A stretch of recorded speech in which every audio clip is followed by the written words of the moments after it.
Good morning, everyone. Dr. Victoria Skirbo here, speaking to you from the Seeds of Transformation Healing Center in Wareham, Massachusetts. Today is Monday, June 19th, and the moon is in Cancer all day. Sensitive, emotional, changeable, deep feeling, Cancer. We tend to keep our feelings to ourselves, even though we have them very deeply. It's like we keep them to ourselves, but they show all over our face. So even if you're not saying anything, people know. People know what you're feeling. So today we have pretty special aspects in the sky. We have a sextile between Jupiter and Saturn. Jupiter and Saturn are considered the social planets. And anytime they interact with each other, it doesn't just say something about the day, but it says something about the time that we find ourselves in. And Saturn, of course, is an archetype of time. Jupiter is an archetype of understanding and learning and expansion. But we can really only expand within the constraints that Saturn puts, because Jupiter is in the planetary sequence. Jupiter comes before Saturn from the sun out, and so Saturn sort of demarcates the line that you can't cross, the three-dimensional reality, right, of Saturn. In fact, the last planet we can see with our naked eye, and for thousands of years considered the furthest reaches of outer space.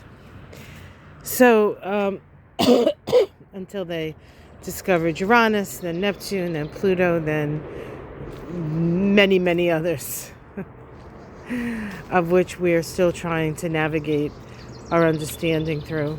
But we do have a sextile between these two planets, and this is the first major aspect since their initial conjunction back in December 21st of 2020.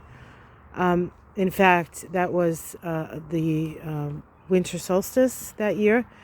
And the initial conjunction, which occurs every 20 years and is considered both a financial and a social cycle, conjoins at 1 degree of Aquarius.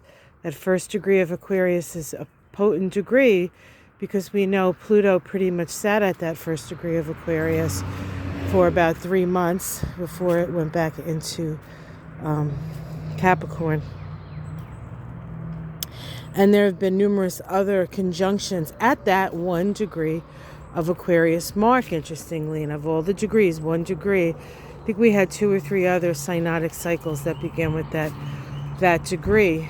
And it was sort of the introduction, in a way, to this sort of new world order, so to speak, this more Aquarian world order, group-orientated, technologically supported, for good or evil, I guess. But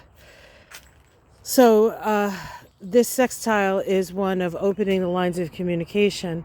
It's mentally stimulating. It stimulates our curiosity, and it requires us to learn from each other and work together and figure out how we're going to build foundations for this new awareness of this new cycle, this new Aquarian cycle, as it were.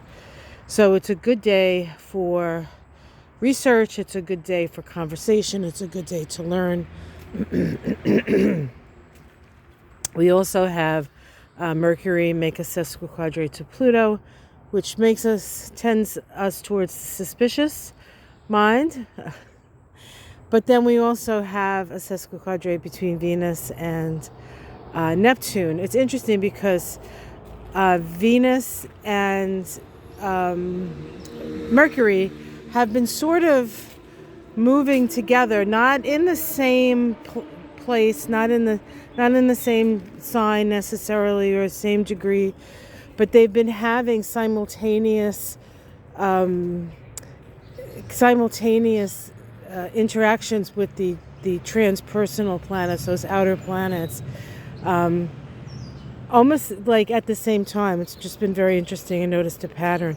But bringing in those Neptune in the case of Venus and Pluto in the case of Mercury brings in those transpersonal energies to challenge us personally, or to challenge our worldview, small as it may be, to expand and grow, and sometimes that can be a little bit scary. So personally, we're feeling a little bit.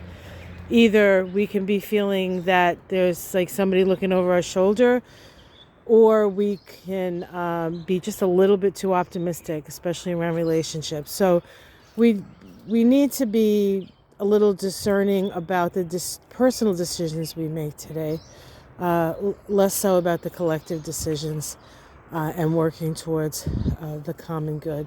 Hi, Charlie. It's Charlie. All right, guys, I hope you enjoyed that. Like and subscribe if you would. Check out my video on Jack Smith, International Man of Mystery. It is kind of long. I did astrology and Kabbalah and numerology on him. Maybe you can chunk it down if you like, but it's really interesting. And I'm convinced that this is a good thing for all of us. All right, guys, take care, and I will see you again tomorrow morning. Namaste.